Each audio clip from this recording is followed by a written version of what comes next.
Hello everybody, my name is Seun Kuti and we are live on Sahara TV, Africa.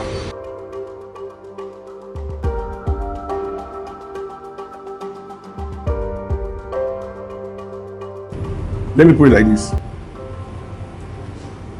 It is not so much lead as in guide. The duty of older generation is to guide the younger generation, so it is not truly like leadership must be older. There's a certain amount of energy, vibrancy that is also needed for true leadership. You understand? Like Buhari, for example, the way he doesn't have enough energy to move around Nigeria, the way he moves to Europe and America and London especially. I don't know what is in that London. They take care of that man for that. Plenty time they come back, they look like 5 years younger. Anyway, so I think this is where the older generations have failed the younger generation in Africa, not only in Nigeria, in Africa at large. Because they have instilled this ideology in the minds of young people to value things over human beings. It is a very African phenomenon because it is how our elites are. And as I always tell people that our issues in Nigeria are also historical. We must understand how we got here to really understand what is going on now. And if you see that many of the elite families in Africa, even in our politics, many of the big political families, big commercial families, business families, are direct descendants of slave traders who, even at that time, their ancestors valued European things over their own people, willing to sell people for mirror and gin and all those things. And today, their children are selling us for Rolls Royce and champagne and Gucci and all that. So it's the same mentality. And this is what they project onto society, and they also they weaponize poverty, thereby creating so much scarcity that we have to compete aggressively against one another. Even in your office in Sahara TV, I'm sure this cameraman is trying to make sure that he's the best cameraman around. So you don't want to be out there. And that's how it is, and we're all competing for so little, and where our humanity has also been removed from the equation. So this is where the older generation have failed the younger generation of Africans. And it is so how would I put it? It is so diabolical. The older generation in Africa are now telling the younger generation that it is their duty to fix Nigeria. Whereas we all know that every society is a cooperation between the old and the young, a sacred agreement between the generations on the direction that they want their nation to go and the quality of life that they want in that nation. Young people are nothing but the reflection of society. So if you want to see how your society is, what is going wrong, what is going right, you look at the youth of your country, of your society, and this is how your youth are. That's how you see what is truly going on in your society. But we want to change that reflection into, youth are a solution. No. Youth, young, old, rich, poor, everybody is the solution to our society's problems. And it is because the older generation, the professionals, don't want to play their part by sacrificing for the future of the young people. They continue to blame the young people for not being active enough. How active do you want us to be when you do not create the platforms, that can help us achieve our full potential? So when I say the older generation have betrayed the younger generation of Nigerians, I'll give you an example. Let's say a young man goes to school and studied history, and he comes out of university as a history graduate. Where is his employment? What is he going to do?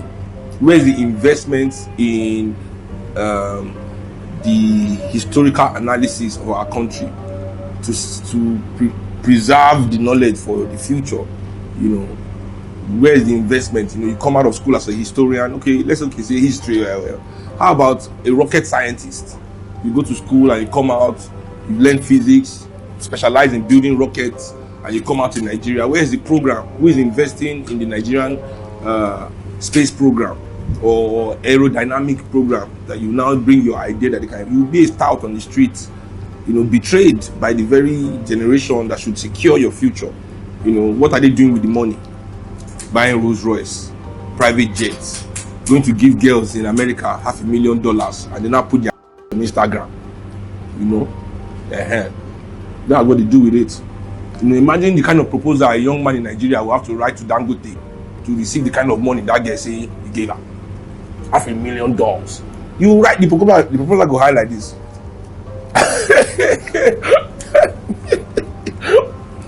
So that's the betrayal we're talking about. Nobody invests in legacy here. They invest only in personal development. They develop only that which they own. They do not see all of us as one, or all of us being in a single situation together that we must advance together to create. They have to, subjugate us with their wealth and make sure that we are all working for them, not for our country, not for our betterment, not for our future.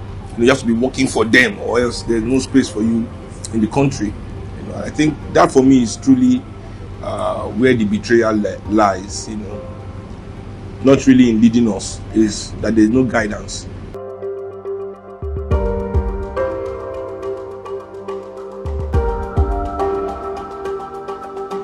Ideas are an intellectual thing. Ideas come from the field of intellect, thought, thinking, academia. So the regression in our leadership class in general can be tied to the regression in our educational sector directly. The quality of intellectuals that Nigeria has created since the 70s, as I said, have been created to serve only a certain class. You cannot be in a lecturer in Nigerian university today and you are teaching anything positive or constructive. Not that they will sack you, but they will just not give you the promotion you need, the grants you need to improve yourself as a professional, to maybe become a professor, to have more clout, to be able to influence students. You understand? So it is only those that teach the same mundane, archaic, washed up ideas that support the status quo, that are propped up in academia. So that is the real reason why leadership is poor in Nigeria, So many of the young people that come out from this educational system are ready to become oppressors themselves. They are being trained and are all oppressors in waiting. You understand? And subconsciously, don't get me, I'm not saying that they come out and I want to be an oppressor. Many of them think that they are good people.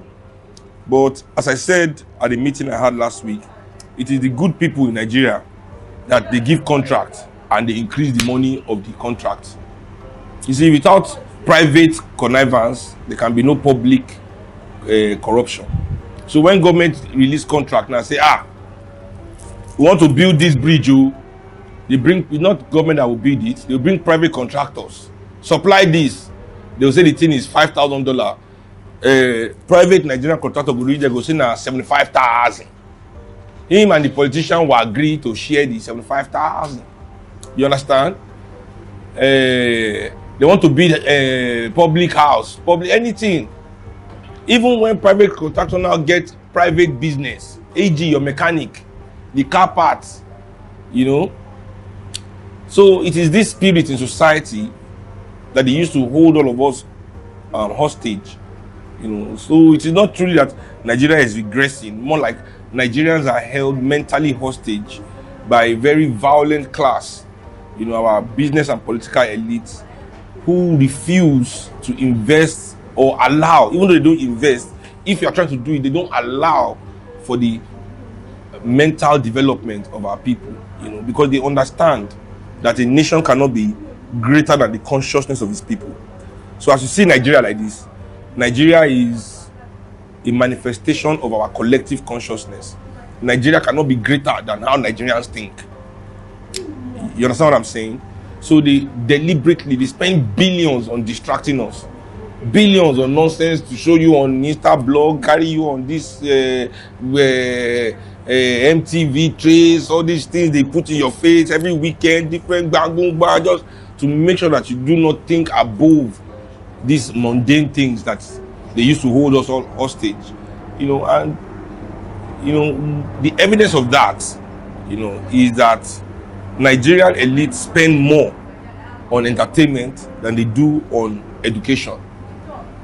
So the Nigerian elite, instead of investing for our public education to be great, or donate money to our universities, rather donate it to an artist. You understand what I'm saying? Donate it, to Big Brother Nigeria, or things like that. That is to make you feel, like, oh, if you do like this, then don't worry, one day it will be, instead of them to donate to that which they don't control and everybody can benefit. If you truly want to have progress in your life, all over the world, their societies were built by their elites who understood what legacy meant. And it is this lack of investment in our mental development that creates the kind of society that allows the kind of leadership we have. It is not a regression. Understand? What are we regressing from? From Obasanjo to Obasanjo? Is that a regression? It's not a regression now. It is stagnation. It's not really a regression. There's regression in our economic existence as citizens, that we can't earn more. But it's still due to the fact that these same people refuse to invest in our development. You understand? So there's no regression from Buhari to Buhari. I mean, it's a stagnation in terms of ideas, in terms of what we think is important in the country. I mean, Dangote's refinery is $19 billion. That's what they used to build it. 19 billion to refine only 680 something thousand barrels per day. $19 billion.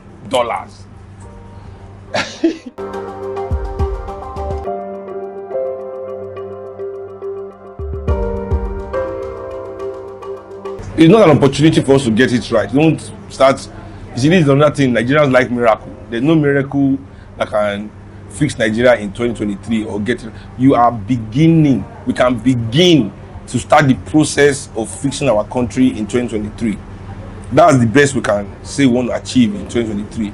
That we can begin to weaken the powers of the oppressors, to separate them from the state. As I said, they've held us hostage. In economic terms, they call it state capture.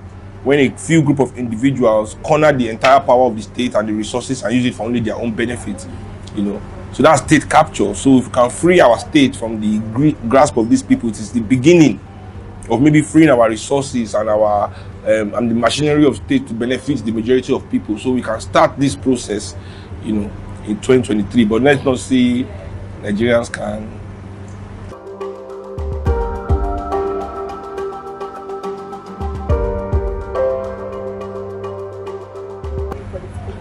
No. I mean, I've said this many times. I'm not really. First of all, I'm not cut out for public office.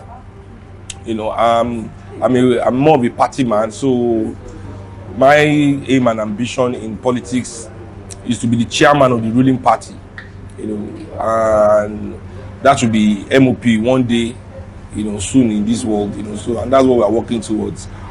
I believe that one of the reasons our politics in Nigeria is not really strong is because our parties are not stronger than the politicians that they put in the office. And that is because every prominent, powerful person in the political party is a political office holder. And it shouldn't be so. I think the strongest people in the party should be in the party, not in office, so that they can exert influence over the politicians in office to be able to toe the line that the people have put them there for. I mean, we have a situation where even in Lagos State Assembly, somebody won PDP and changed to APC in the Lagos State Assembly here. And I mean, so those kind of things. I'm not saying APC or PDP had pro-people mandate, but whatever mandate they've given you in the party that put you there, you can't just take it to. All these kind of moves that taint our party politics in Nigeria is childish. We need a mature pro-people's party that represents the true interest of the people and can exert influence over the political office holders, I think that is where I want to exert my energies and ideas in creating policies and finding the right politicians. Because Nigerians we no president that is going to save this country. It is only the people of Nigeria that can save Nigeria, and that is by them participating, organizing, and making sure that they put people that represent them in all the offices available, not only in presidency.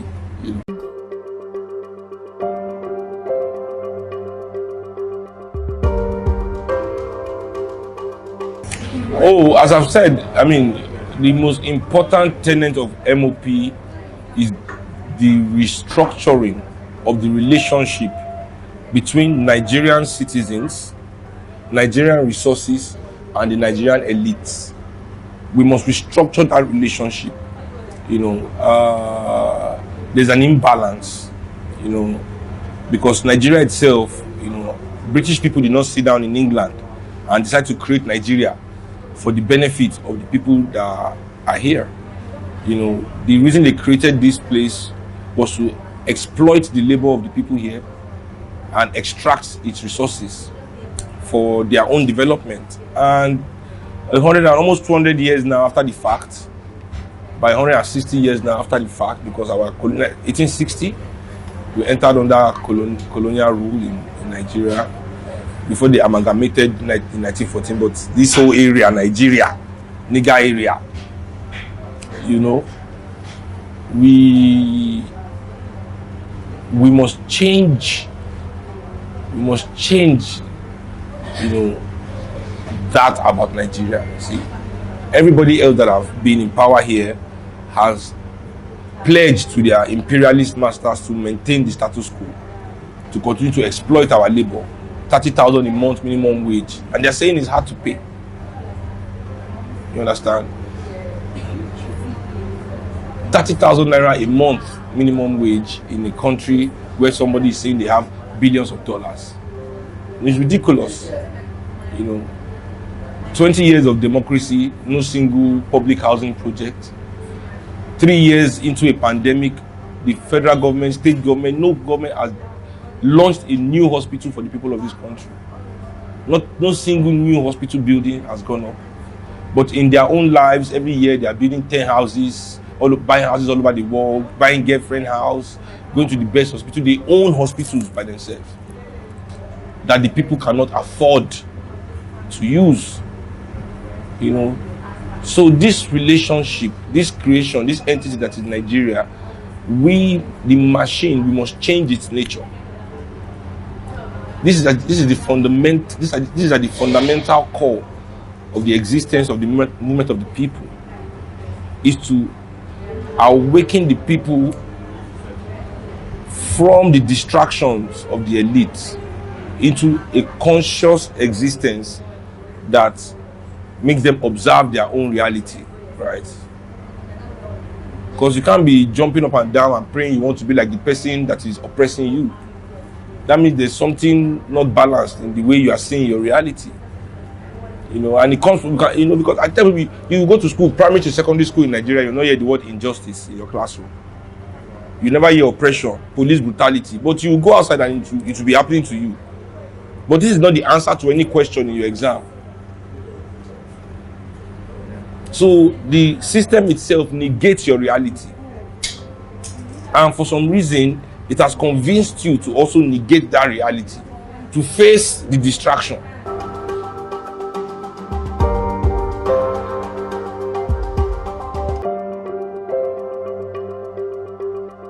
Well, yeah, it's definitely tied to our educational system, because, the reason why many of the giants of Pan-Africanism are, in terms of the theoretical, not that we don't have giants from Africa, are mostly our cousins in the diaspora, is because, the enslaved could see that, I am in a white school. This is a white school. This white man enslaved me. This is his education. We need African education to counter. So they always had African schools in the weekends, Pan-African schools, to give them the true information that is not the imperialist information. But you see, we the colonized, they played the intelligent trick on us. You know, our school has black teachers, black owners. You know, our government is black. So you go inside the school, you are not thinking this is a white school. You know, you're telling you Mungu Park discovered River Niger as if all the African people that were bathing in the river before he got there, they don't know what a river was. The people that helped him chart the river, that took him and showed him where he met River Benue and showed him everything, they didn't know it was a river. You know, tell you, Minister, stop the killing of twins. First of all, I'm Yoruba. Why the hell are you telling me about what they did in Calabar? And really, is this true? Like, can we investigate and see the truth? How did they start killing twins? Anyway, so our education is so white. You know, we sit there in classrooms learning British history and all of that. And Nigeria history starts from October 1, 1960, we get independence. Obafemi Awolowo, Nnamdi Azikiwe, first prime minister. You know, this first. Our history is all about first blacks. You know, first black to do this. So even my grandmother's struggle is reduced to students as the first woman to drive a car. That is the idea of female empowerment in our education. Black female empowerment. First black woman to drive a car. As if that was anything. That was nothing. I didn't think that was part of her accomplishment in her life. When she was alive, thinking, oh, I'm the first woman to drive a car in Nigeria. I mean, you know, so we as Africans, it now becomes a race. The first, you have to be first something to be recognized in history. You know that what you did for African people matters. You know, what is your role in our independence? How did we get this independence? What was happening before this independence? You understand? So our education prepares us, you know, for our lack of understanding of ourselves that manifests itself in what you have said as ignorance. You understand? Because we are not truly interested. We are not told that knowing about ourselves is interesting or is necessary. You understand? They gave me a gift of all these diaries, all these of corporate diaries. You know, when I was young and you open those things, you be seeing Nkrumah, all those things. They will trying to teach you about Africa. But today I was the richest person, 10 richest pastor, the richest most expensive car. But that's because it's deliberate. It's deliberate. You understand? So we as the people that we at the moment of the people who understand that we must have a mass educational program. You know, at least to politicize the people to a certain extent, to point out the contradictions within themselves and also within society. You know, as Stokely Carmichael, okay, sorry, let me call him his dying name, Kwame Ture, our great ancestor said, he said, it is not the job of the conscious to make the unconscious conscious. It is his job, it is the job of the conscious to show the unconscious, right, the unconscious things they are doing, because everybody wants to be free. We know we want to be free. So if you know you want to be free, my job is not to say, yeah, you say you want to be free, you say you don't like this country, but look at what you are doing that is adding to this thing you are doing. Don't you think it's adding to the, once I point out that contradiction, you are truly interested in your freedom, you as a human being must begin to improve on that, improve on yourself and see how you can stop those things to, you know. But that relationship has never first started between the Nigerian professionals and the poor people of Nigeria.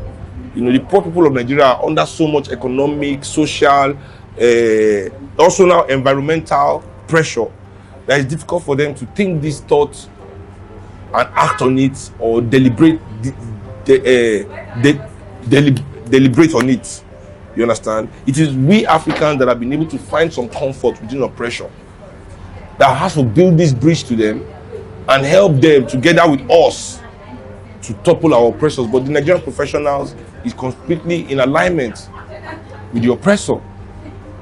You can hear in the news, oh, 20 children died in one hospital today because of lack of medicine, whatever. It won't stop the Nigerian professional from going to work tomorrow. 1,000 children die, he doesn't care. We'll go to work for the oppression tomorrow. It's not enough for him to strike. Oh, these schools have closed for 9 months. Students cannot, poor people's children cannot, their children are in England, are in private universities, so I'm going to work tomorrow to make sure I can pay that school fees. Instead of us to fight for public schools to be up to standard, so we are not under that pressure. All of them are borrowing money. They are living in debt to pay fees to the same person that is employing, because you have to see it that way. You have to see the elite as one individual. We all work for this individual.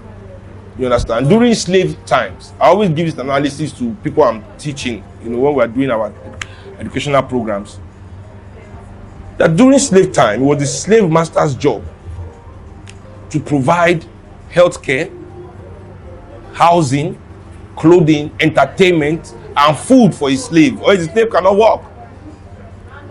Then they devise a plan where now the slave master, who is your employer basically, he is now the owner of the hospital, the school, the food, the clothes, and the entertainment that you say you enjoy, and pays you less than he charges for those things,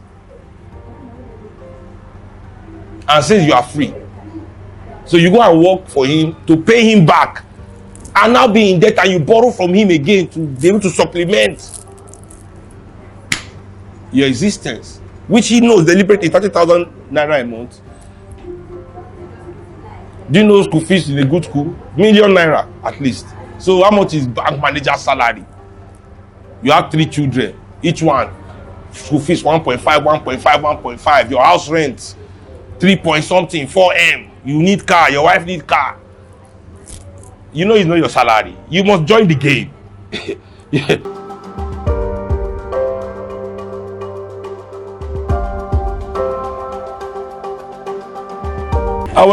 In our correspondence with INEC so far, what we are trying to do is build movement of the people as a movement of the people. I think nobody can stop the people. As Del Jones said, when the people are coming, when the people rise up, it's either you rise up with them or you get out of their way, because there's no stopping the people. So we feel that if we do what we need to do right now, organization, meeting their so-called elitist standards that they've used to fix Nigerian politics, and we strive to meet it with the help of the people. And I have to say at this point that Nigerians have shown me even more than I expected in terms of support. We thank you from the MOP, truly from the bottom of our hearts. All the donations that have been coming in have surpassed what we even expected. And if we can meet all these things and register our party, yeah, we are on. So we are not afraid of the machinations of the elites of Nigeria, because this is democracy, and Nigeria is multi-party democracy. Until they can change that, the people must find their own way to, as peacefully as possible, bring about our change. Not because we are afraid of bloodshed, no, but because African people have shed enough blood. We must find the most peaceful ways for us to achieve what we want to achieve. Not because we are afraid, but because we respect the sanctity of African lives, and we know that our oppressors don't. So unless we must, they can't daru again, say no more election. We can now say, okay, let everybody go to the bush. Abi, okay, everybody to the bush. But until then, for the sake of our ancestors and the future of African children, we don't want to really write our history in blood. The Europeans have written it in enough of their blood. Our oppressors have written it in enough of our blood. 3 million dead during the Civil War. What for? How many Nigerians die every day today? What for? For what? Even if there was this grand program going on, like China, that something grand. I wonder, okay, well, maybe these people are brutal because of this they are trying to achieve. But for nothing. For the most hedonistic of things. Food, expensive gourmet food from Thailand and India, and bringing chefs from Brazil and England, and driving the best car and flying in plane. The most basic of imagination. The same thing you think when you are in high school. When they ask you at the high school, what do you want to do when you grow? I want to have money, build house, buy car, buy plane. All the girls in Lagos. 60-year-old men are doing the same thing. Like, they don't have ambition to create, to compete with the world. That's the truth. And that is their real oath with the imperialists. That they've handed over power to them, but they must make sure that Africa never competes with the world. That Africa never has a vision that is in competition with the world. But Africa must compete with itself. So their cement is not competing in the world stage. Nobody send them there. It's only within Africa, oppressing, chancing. Their oil companies are not like Shell. They are not going to drill in other countries all over the world. They're not going to explore. You know, they just here in Nigeria taking. There's no, they don't have a global ambition. You know, they are local champions. You know, they have no global ambition, and for that reason, we are the victims. But we must shed our victim mentality, and that's what I tell people. You must shed your victim mentality. As Frantz Fanon said, the day you decide to become the enemy of your oppressor is the day you stop being his victim. We must decide, we must make up our mind. Forget, it can never be you. The contract will not come to you. I mean, out of, you know, and this is why they always promote anybody they give this their change to. Out of the CBN itself talks, say only 2% of Nigerians have 500,000 in their account at any time. So forget all this show. My own account now is like less than 500, so I don't know the 2%. So only 2% of Nigerians have 500,000 or more in their accounts. So what are we doing? You know? So let's be wise. Let's be wise and understand that it is better for us to have something good for everybody than to worship people that are taking everything for only themselves. You know? Thank you very much.